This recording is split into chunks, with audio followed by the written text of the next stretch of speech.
Hello and welcome to ArtsTalk Radio. I'm Michael Hasted.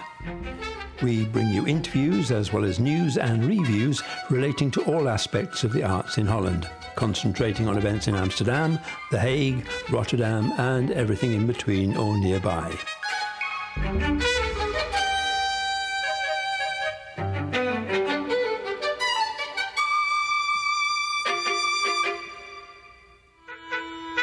ArtsTalk Radio online.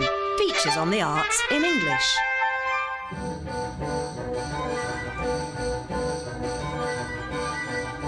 This week we're dedicating the programme to Opera Melancholica, the new production from Opera2Day. The show has been created around the Philip Glass opera, The Fall of the House of Usher. I'm at the theatre in Sztojanov, where the company is busy rehearsing, and today started to do some run-throughs. Before things got started, I spoke to the musical director.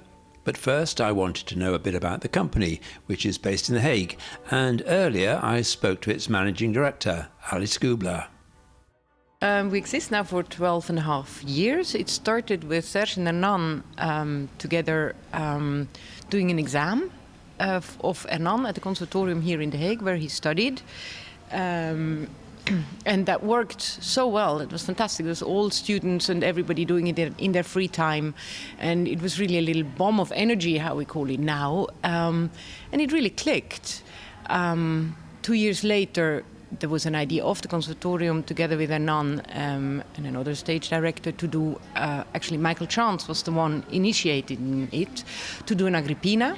I worked at that time at the conservatorium. They asked me if I would do the production. That's how we found together, found ourselves. And from there on, we have been working. In the beginning, it was per project, every 2 years a project, but quite quickly we started getting regular money from the community of the municipality of The Hague. That's since 2012.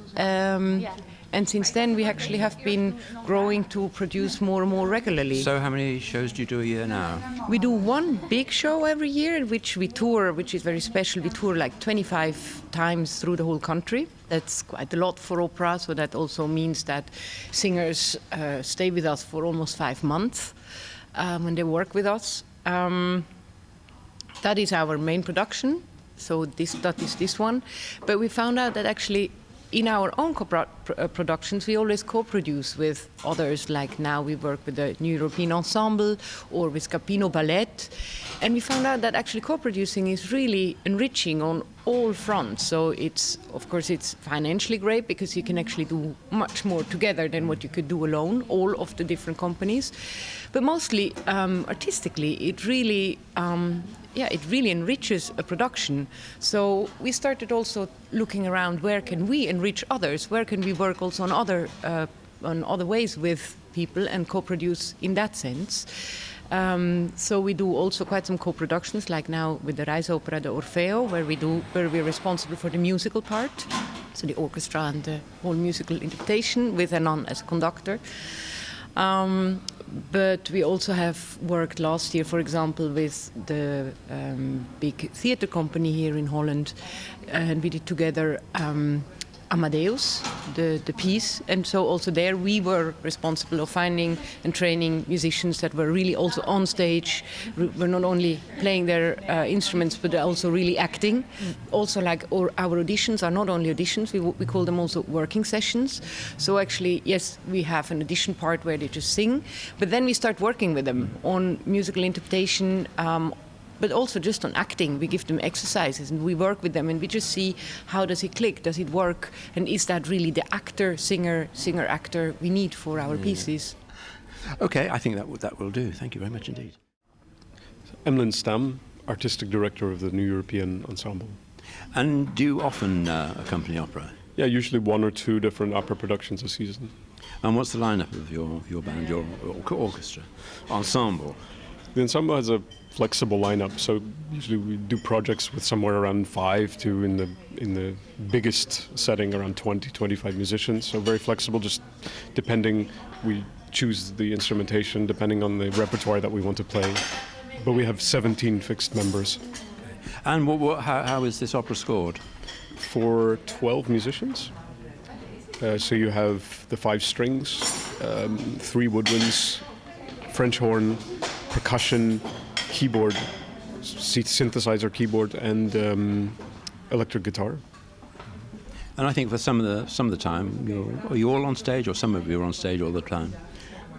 We start the performance with a string quartet and percussionist on stage, and then everyone ends up in the pit. And there's also a kind of surprise pre-program where musicians are encountering members of the audience in an unexpected way. Is Philip Glass, is it difficult or easy or? Philip Glass, basically the challenge there is that because he writes in a really minimalist style, so he repeats the material a lot, and a lot of it is very rhythmically regular and continuous. The challenge is really to make a story out of it, to give it a long line, to make each repeat meaningful, to give it variation so that it doesn't turn into something which becomes dull and repetitive, to really make the music come alive. But it's quite difficult, isn't it, being repetitive, just playing over and over again. You really have to concentrate. Absolutely. And also you're repeating things so many times that it's easy to forget, oh, do I have to play this 8 times or 10 or 12, and before you know it, you've lost where you are. Jump 5 pages. Yeah.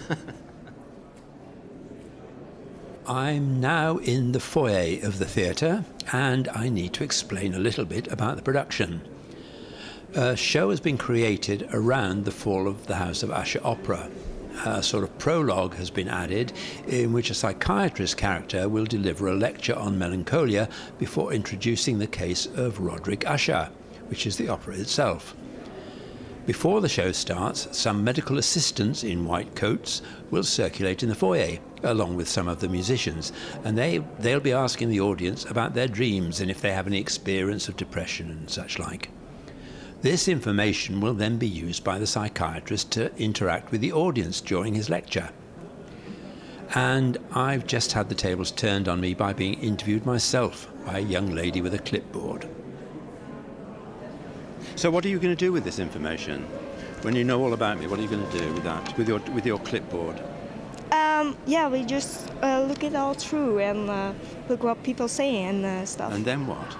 And then you will see. Will my secrets be safe with you? Oh yeah, of course. That's okay. Right, next question.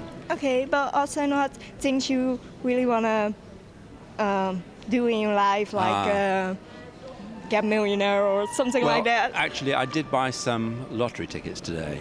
Oh. So that would be a little dream. But they always say, be careful of what you dream for. Yeah, that's true.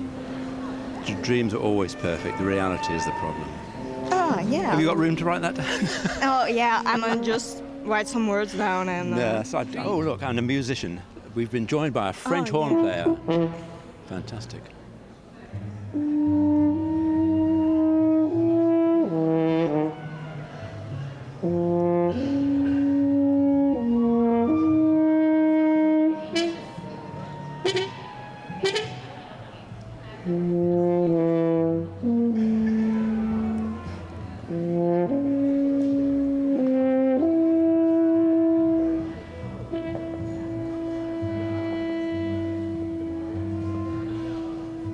My name is Mats Janet. And you're the horn player. I'm the horn player, one of the 2 horn players. One of the 2 horn splitting players. And you're here because you're wandering around with the girls with their clipboards, playing a little tune, as you did just for me.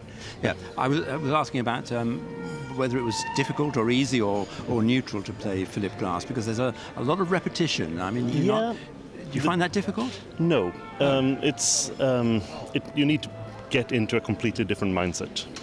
This is, now you're playing more effects than melodies, and you need to really feel the whole, you're creating an atmosphere. That's basically what we're doing. And as you will hear in the performance, there is a lot of repetitions, and there's a lot of what you call moods that is being set by the ensemble. And once you find your function within the mood, you just have to basically almost like space out and just go with it. And be part of the mood. It's a different mindset, and as so to say specialists within contemporary music, this is what we do. And to find this way of, I know plenty of my colleagues who would struggle maybe a little with this because it would be so, it's so different. So yeah, for certain people it might be very difficult to play, but after I mean, once you collected a bit of experience with this kind of music, then I would say you learn to enjoy it. Okay, thank you very much indeed. I look forward to seeing you play. Are you going to be playing on stage when? No, not on stage. I'll be in the pit. I shall look out for you. Yeah, if you can see us, we're far down.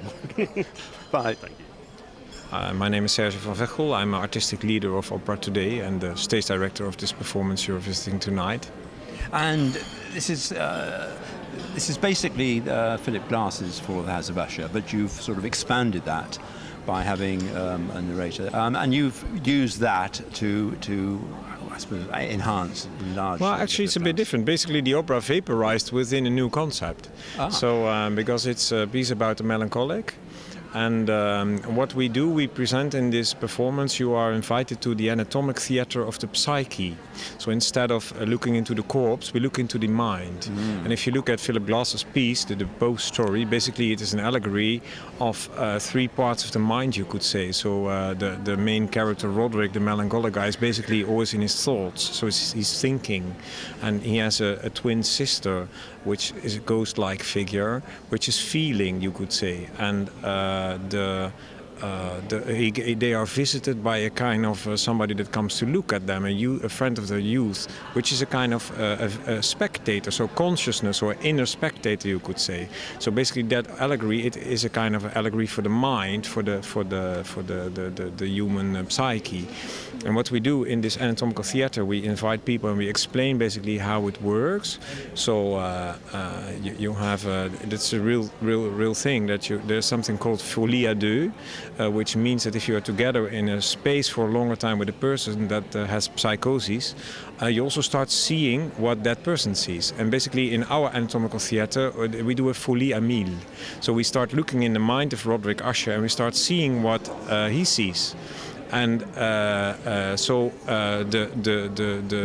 when we explained what it is and we got into this world, the case of Roderick Usher is presented. So basically, we see in the mind of Roderick Usher, and that is the opera of Philip Glass.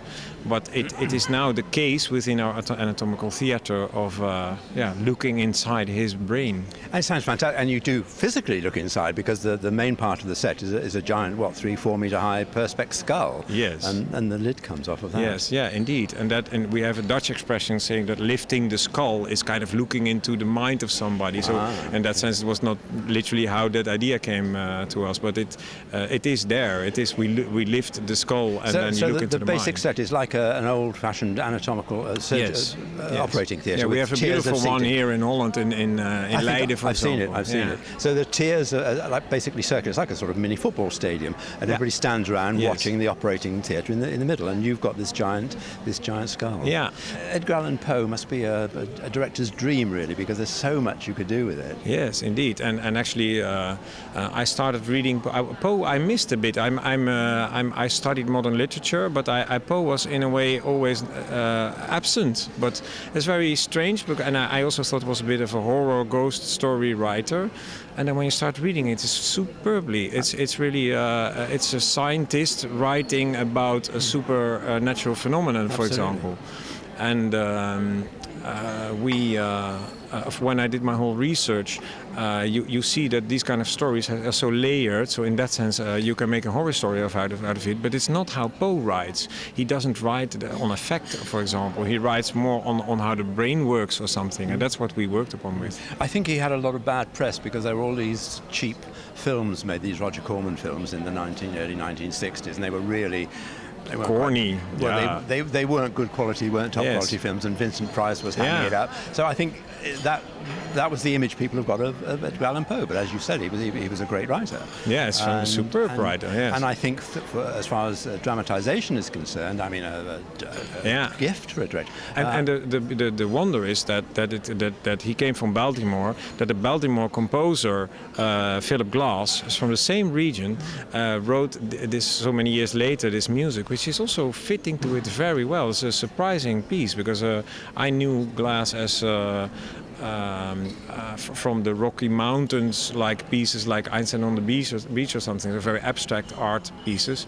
And this is really an opera. It's really Puccini drama in the sense of dialogues and of finale and emotions, and it's very special. It's a small cast, isn't it? It's only 3 principal singers, Yeah, or 4? yeah, 3? 4. Yeah. 4.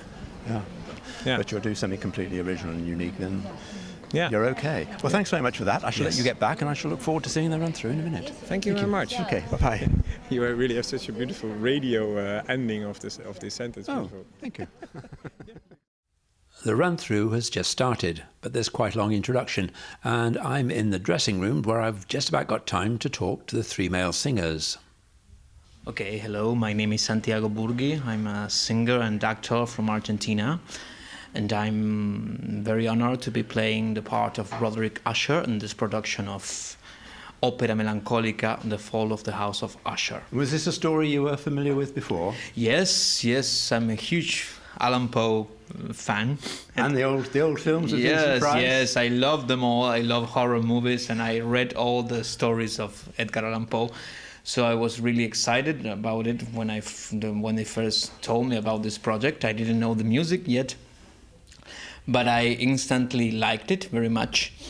And I feel it's a very, very dramatic piece, and it goes very well with the story. And I think we're kind of making a very good mix between music, theater, what you can see, what you can hear, and what you can feel on stage. I think Edgar Allan Poe is a perfect vehicle for experimenting or doing something new or new interpretation. Yes. And I must say for our listeners that you look nothing like Vincent Price at all. Ah, really? No, I mean the Vincent Price films, the Roger Corman films were not fantastic. They were a bit of kitsch. Yes. Well, it's part of the enchantment they have. Exactly. Yes. They're so bad they became good. Yes. So is singing Philip Glass? Have you sung Philip Glass before? It's the first time I have the honor of singing Philip Glass. I really liked his music. I only knew his film music, Truman Show and The Hours, and all that. I really liked it. Is it demanding? Is it difficult, or? Well, is it difficult? It is difficult the dramatic part. It is not difficult from a technique point of view. It is really theater. So it is written in a way that you cannot fake it. You have to do it and feel it. So I think it's very well written. You really are not thinking about the voice or the singing. You're just being it. So I think it's very well written. But it sticks, I think, quite closely to the plot. It is actually a story. It's not. Yes, it is. Philip Glass sometimes is maybe a little bit obscure, or not very linear. Well, I think that's why I think his music goes very well with the plot and with the story.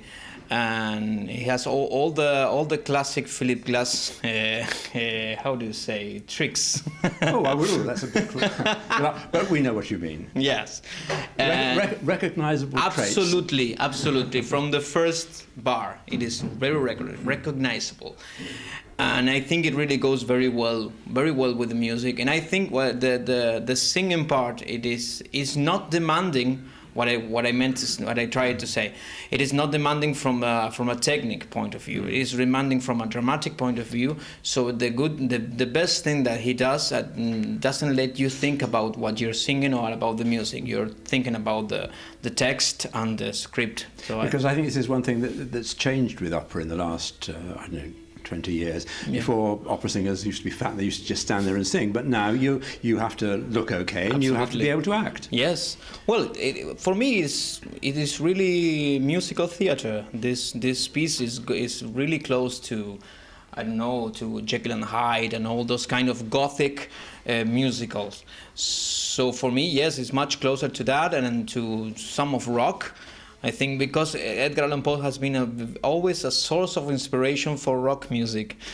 And yes. So I'm a rock musician also. So for me, it touches me in a very intimate way. So I feel like I'm making a little of all of my words. I'm combining on stage my operatic, my musical theater, and my rock and roll world in the same character. I really feel it. So what do you work at normally? What's the predominant thing in your career? Well, I sing opera because but I sing opera because it's what you're a tenor, I take it. Yes, because it's what they call me for the most. It's not. I really love everything I do, but and you sing the classical repertoire.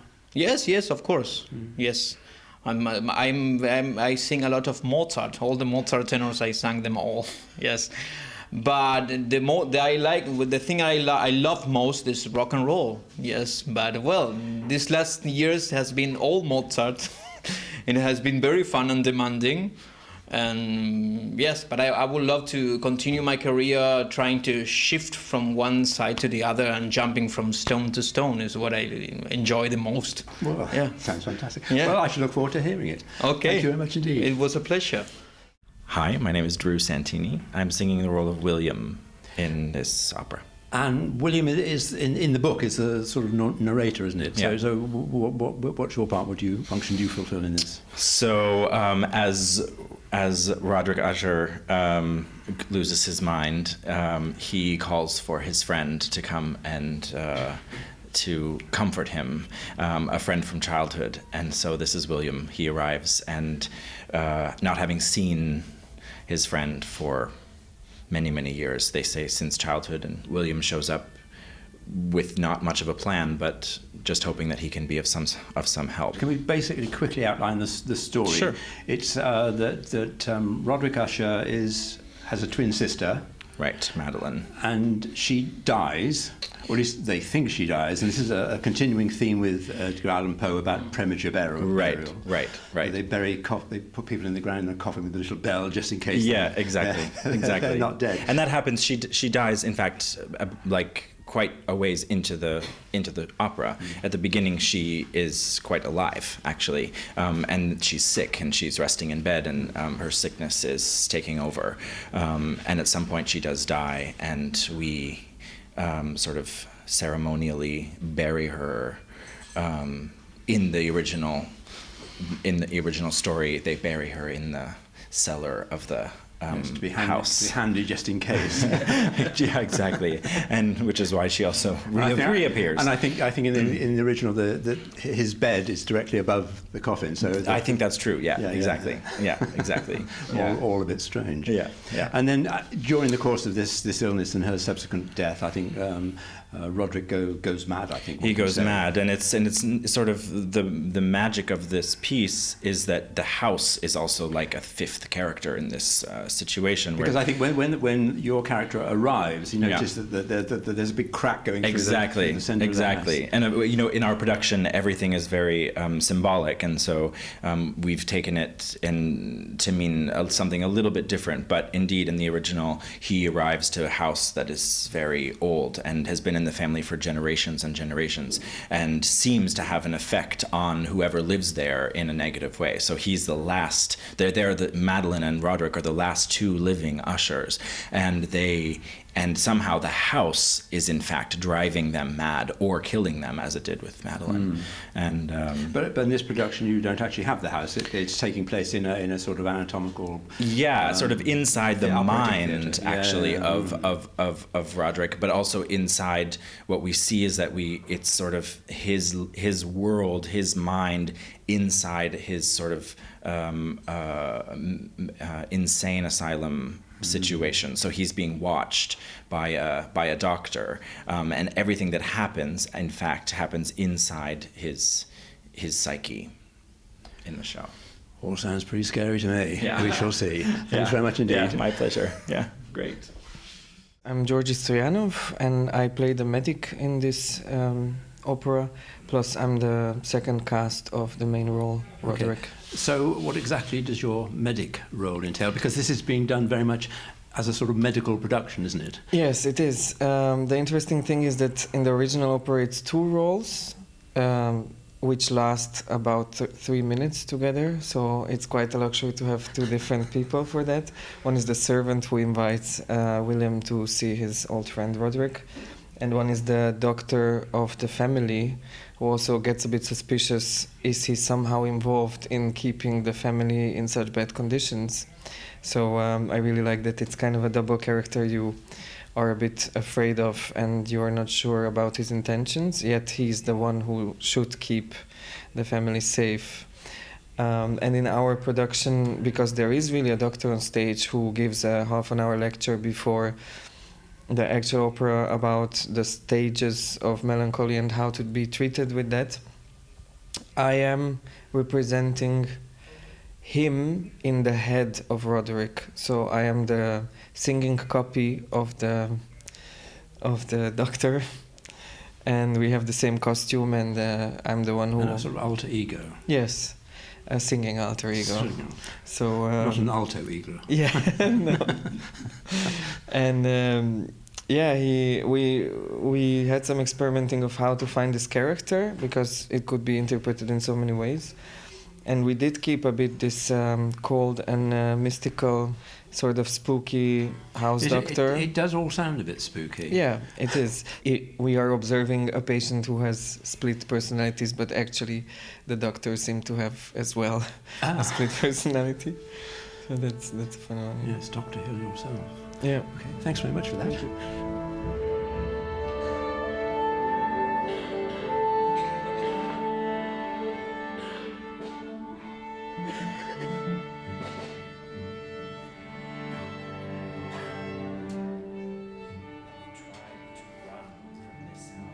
I've now crept into the auditorium, where the doctor has just done his bit with the audience, and the fall of the House of Usher is just starting. I write to you, my closest friend,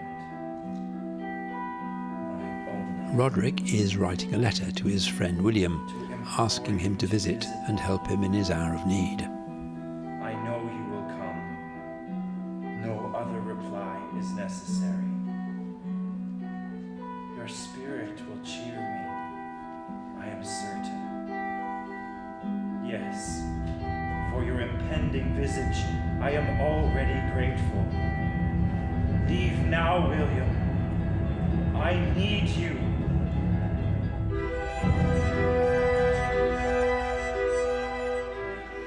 Well, that's all for this week, and this is Michael Hasted reporting for ArtsTalk Radio. We'll play ourselves out listening to a couple of minutes from the beginning of Philip Glass's The Fall of the House of Usher by Opera2Day.